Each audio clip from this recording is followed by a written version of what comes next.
बिस्मिल्लाहिर्रहमानिर्रहीम। अस्सलाम वालेकुम dear students and aspirants. Harvard academy में आपको खुश आमदीद कहते हैं और रब्बि ज़िदनी इल्मा। और आज हम इंट्रोडक्शन टू बिज़नेस का जो टॉपिक पढ़ने जा रहे हैं वो है पार्टनरशिप।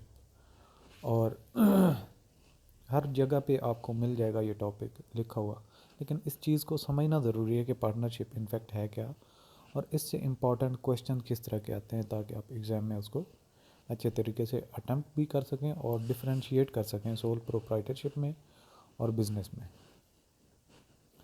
तो इनफैक्ट जब आप बेसिक बिज़नेस ऑर्गेनाइजेशन की तरफ मूव करते हैं, ग्रोथ की तरफ, तो सबसे पहले पार्टनरशिप होती है जो एक इंडिविजुअल डेवलप करता है, और उसके बाद चंद लोग, चंद दोस्त, चंद रिश्तेदार मिल के एक बिज़नेस सेटअप बना सकते हैं जो कि उससे वाइडर स्कोप होता है, यानी कि सोल प्रोप्राइटरशिप।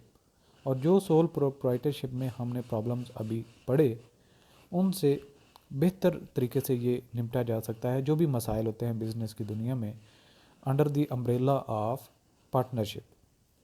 क्योंकि सोल प्रोप्राइटरशिप में एक ही इंडिविजुअल होता है, उसके कैपिटल, उसके जितना भी रिस्क वगैरह होता है एक फ़र्द का होता है, एक फ़र्द का माइंड होता है जो सारा काम कर रहा होता है, मैनेज कर रहा होता है। तो एक इंडिविजुअल इस तरीके से एफिशिएंटली काम नहीं कर सकता जितना पार्टनरशिप में दो से ज़्यादा लोग कर सकते हैं। तो सबसे पहले जो बात आती है कि पार्टनरशिप के मेंबर्स कितने होने चाहिए, तो वो 2 से लेके 20 तक होते हैं अगर नॉर्मल बिज़नेस हो। अगर बैंकिंग बिज़नेस हो तो उसमें जो है वो 10 तादाद होती है। तो ये पार्टनरशिप का यहाँ से ये इम्पॉर्टेंट क्वेश्चन अक्सर आ भी जाता होता है। तो ये आपने पॉइंट याद रखना है कि बैंकिंग होगा बिज़नेस तो उसमें 10 पार्टनर से ज़्यादा तादाद नहीं होनी चाहिए, और अगर नॉर्मल बिज़नेस है तो उसमें 20 इंडिविजुअल्स हो सकते हैं एज पार्टनर्स। तो ये जो पार्टनरशिप होती है इसको फर्म भी कहते हैं, FIRM, फर्म। देन और इस जिस नाम से बनी होती है उसको क्या कहते हैं, द फर्म नेम। तो इसमें और एक जो स्ट्रक्चर बनता है वो एक ऑर्गेनाइजेशन टाइप भी बन जाता है। जब ये रजिस्टर्ड हो जाती है तो उसमें बहुत सारे आपको मसाइल कम होते हैं। तो पार्टनरशिप जब भी बने तो बेहतर होता है कि उसको रजिस्टर कर लें। तो सबसे पहले जो डेफिनेशन है वो ज़रूरी है कि उसको समझा जाए। Partnership is a relation between persons who have agreed to share. तो अब ये जो दरमियान में एक बात है एग्रीड वाली, ये लाजमी है, ये आपने इसको फोकस करना है, इस पर भी बात करते हैं। To share the profits of a business carried on by all. तो ये जो है कैरिड ऑन बाई ऑल, ये भी समझने वाली बात है। और any of them acting for all, तो ये भी एक्टिंग फॉर ऑल जो है ये भी। अच्छा, जब आपका चीज़ें डिवाइड नहीं होती कि कौन कितना कैपिटल लेके आएगा, कौन क्या काम करेगा, और पार्टनरशिप आप बना लेते हैं, यानी कि पार्टनरशिप में जो आप बातें लिखते हैं, शराइत लिखते हैं, जिन बातों पर आप मुआहदा करते हैं, ये उसको एग्रीमेंट कहते हैं और इसको पार्टनरशिप डीड कहते हैं। DEED, partnership deed.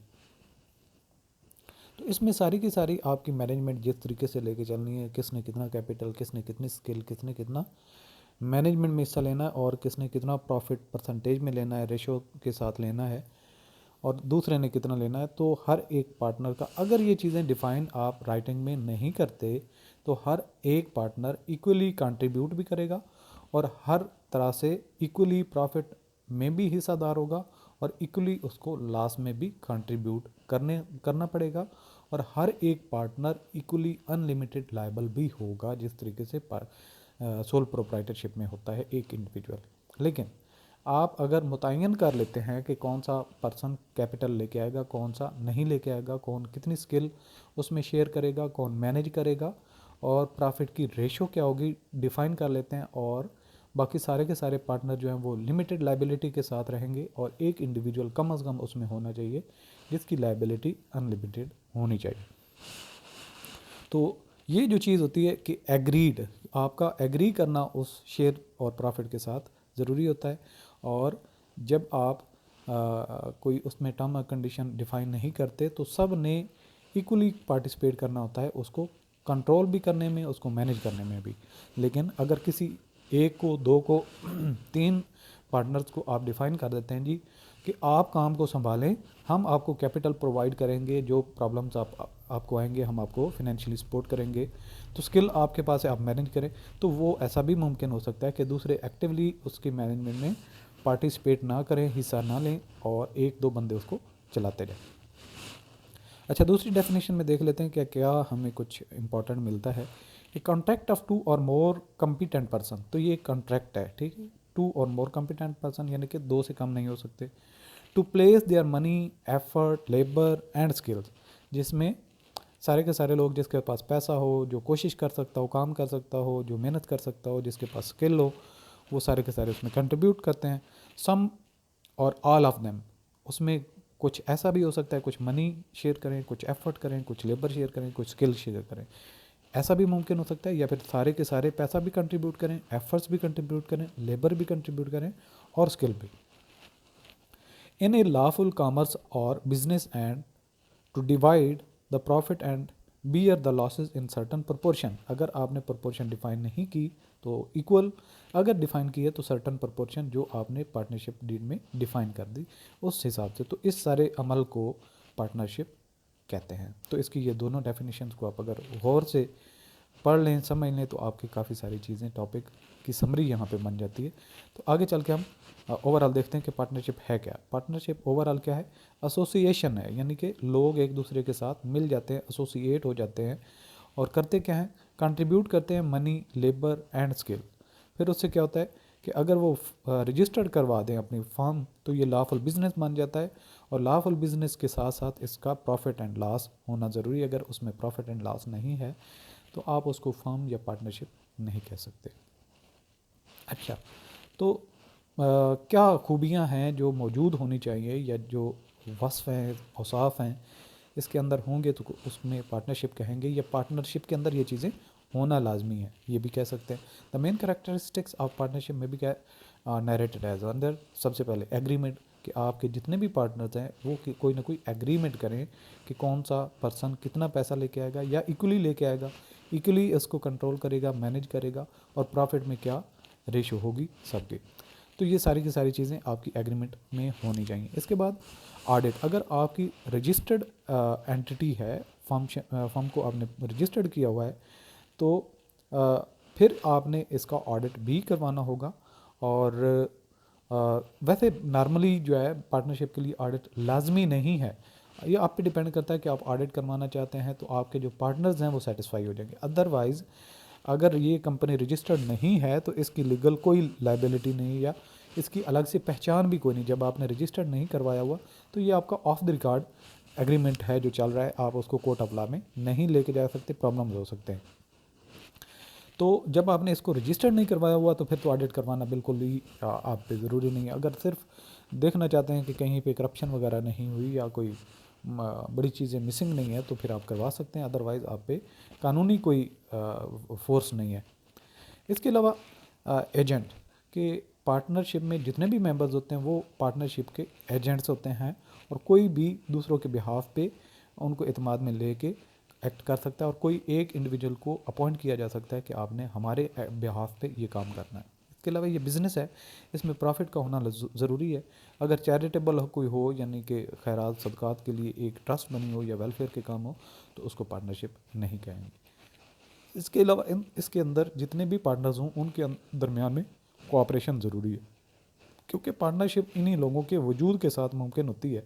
अगर उन लोगों का वजूद मौजूद नहीं है और डाइवर्टेड एंड वो एक जगह पे, एक प्लेटफॉर्म पे एज कोहेसिवली और कोऑपरेट नहीं कर रहे एक दूसरे के साथ, और बिज़नेस को सही पता नहीं है कि हमने क्या चीज़ करनी है, क्या चीज़ नहीं करनी, और कौन सा काम किसने करना है, ये कोऑपरेशन नहीं होगा तो बिज़नेस पार्टनरशिप चल नहीं सकती। डिसोल्यूशन कि अगर पार्टनर एक भी उसमें से छोड़ता है, उसकी डेथ हो जाती है, या फिर वो उससे एग्री नहीं होता, तो पार्टनरशिप डिज़ोल्व हो जाती है। इसके अलावा लीगल एंटिटी, ये एक अगर रजिस्टर्ड आपने नहीं किया तो इसकी लीगल एंटिटी नहीं है। Moreover partnership has no separate legal entity from its members, यानी कि जिस तरीके से बिजनेस की एक लीगल एंटिटी होती है, उसकी पहचान होती है, उसकी अपनी स्टैंप होती है, उसके शेयर होल्डर्स कहीं पे भी जाएं तो उसको कोई फ़र्क नहीं पड़ता, लेकिन जो पार्टनरशिप है इसको फ़र्क पड़ता है। ये पार्टनर्स के वजूद के साथ ही इसका वजूद होता है, उनके साथ ही जुड़ा होता है। तो मैनेजमेंट की बात की जाए तो सारे पार्टनर्स जो है उनको मैनेजमेंट में हिस्सा लेना होता है। अगर वो अपने एग्रीमेंट में कुछ को जिम्मेदार कर दें कि वो अपनी स्किल और अपनी एफर्ट्स को शेयर करेंगे, और रिमेनिंग जो है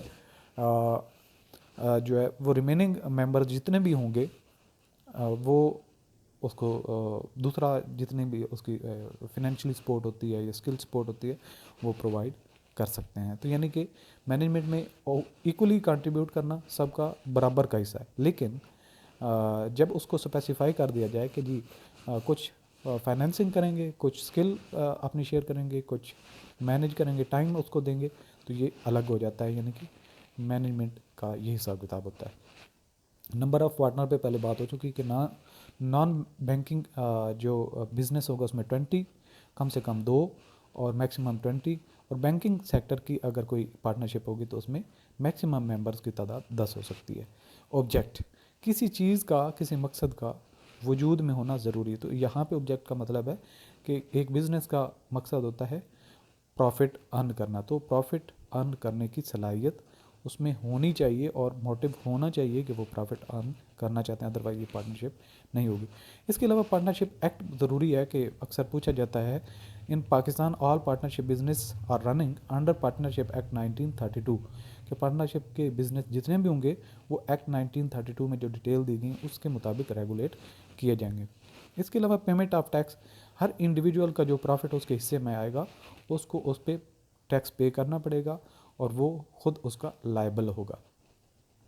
इसके अलावा प्रॉफिट एंड लॉस की डिस्ट्रीब्यूशन, जैसा कि मैंने आपको पहले बताया कि अगर कोई टर्म्स एंड कंडीशन आपकी डिफाइन नहीं है तो हर पार्टनर इक्वली प्रॉफिट लेगा और इक्वली लॉस में शेयर करेगा।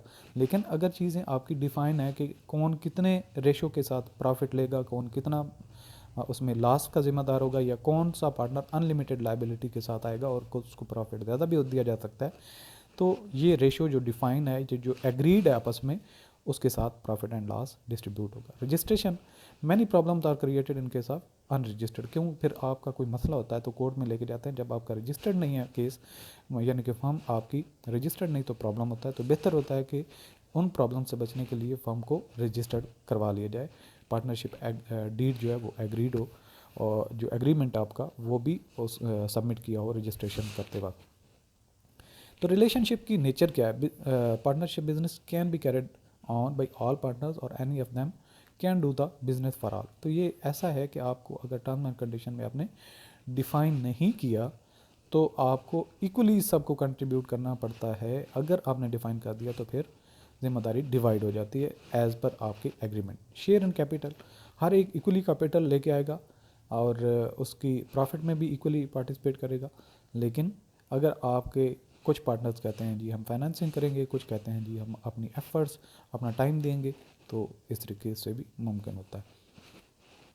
ट्रांसफ़र ऑफ राइट्स, जब कोई भी कोई अपना राइट ट्रांसफ़र करना चाहता है तो ऐसे नहीं कर सकता जब तक सारे पार्टनर जो रिमेनिंग हैं वो एग्रीड ना हो, यानी कि सब पार्टनर्स का नई टर्म एंड कंडीशन के साथ एग्री होना लाजमी है। इसके अलावा अनलिमिटेड लाइबिलिटी, तमाम पार्टनर्स जो हैं उनकी अनलिमिटेड लाइबिलिटी होगी। हाँ, अगर आप कुछ पार्टनर्स की लाइबिलिटी लिमिटेड करना चाहते हैं, वो फिनेंशियली वीक हों, वो सिर्फ एफर्ट कर रहे हों, काम कर रहे हों, तो वो भी किया जा सकता है। और कम से कम एक मेंबर ऐसा होना चाहिए कि जिसकी लाइबिलिटी अनलिमिटेड होनी चाहिए। सारे के सारे लिमिटेड लाइबिलिटी के साथ पार्टनर्स नहीं बन सकते, ना पार्टनरशिप वजूद में हो सकती है। सबके सब अनलिमिटेड लाइबिलिटी के साथ होंगे, लेकिन अगर आपने एग्रीमेंट में कुछ ऐसा लिख दिया तो कम अज़ कम एक अनलिमिटेड लाइबिलिटी के साथ पार्टनर होना चाहिए। तो आप हमारी इस कोर्स को ज्वाइन कर सकते हैं हार्वर्ड अकेडमी के प्लेटफॉर्म से। हमारी वेबसाइट का एड्रेस है www.harvardacademy.com और हमारा व्हाट्सएप नंबर है 033357062226। ऑल द बेस्ट, अल्लाह हाफ़िज़।